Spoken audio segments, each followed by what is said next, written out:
নমস্কার দর্শকবৃন্দ, আশা করি আপনারা সবাই ভালো আছেন।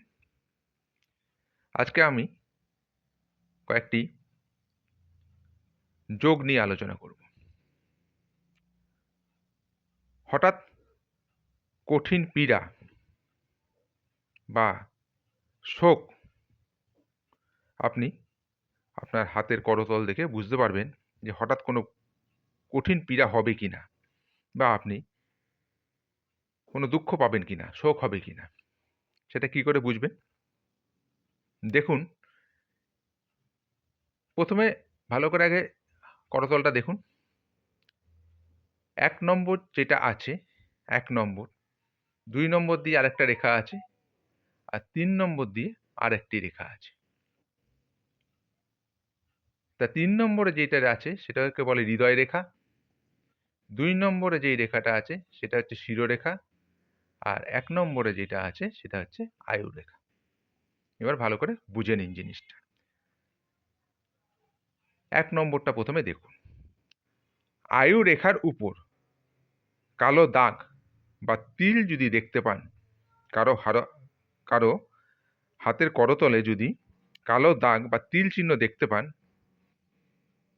তাহলে বুঝবেন সেই জাতক বা জাতিকার হঠাৎ কঠিন কোনো পীড়া বা কোনো একটা বড় শোক পাবে।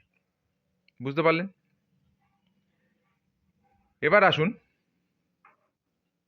মানসিক অশান্তিতে ভুগবেন কিনা, মানসিক চাপ, মানসিক অশান্তিতে ভুগবেন কিনা, কি দেখে বুঝবেন?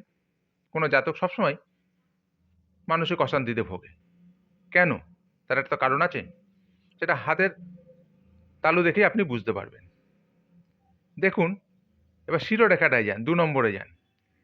শিরোরেখার ওপর কালো দাগ বা তিল চিহ্ন থাকলে জাতক জাতিকা মানসিক অশান্তিতে ভুগবেন। প্রায় তারা মানসিক অশান্তিতে ভুগবেন। আর হৃদরোগে আক্রান্ত হৃদয় রেখাটার খেয়াল করুন, ৩ নম্বর হৃদয় রেখাটা দেখুন। ওই হৃদয় রেখার যদি কালো দাগ বা তিল চিহ্ন থাকে, তাহলে ওই জাতক জাতিকা হৃদয় দুর্বল হয়, তারা হৃদরোগে আক্রান্ত হতে পারে।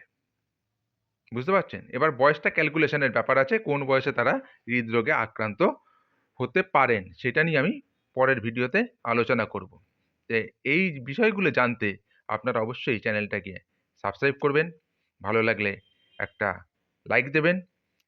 আর এই চ্যানেলটা আরও কীভাবে ডেভেলপ করা যায় তার জন্যে যদি কোনো বক্তব্য থাকে তারা কমেন্টসে জানাবেন। আরও কিছু জানার জন্য আপনারা কমেন্টস করতে পারেন। তবে আজ এই পর্যন্তই। পরের ভিডিওতে আবার কথা হবে। নমস্কার।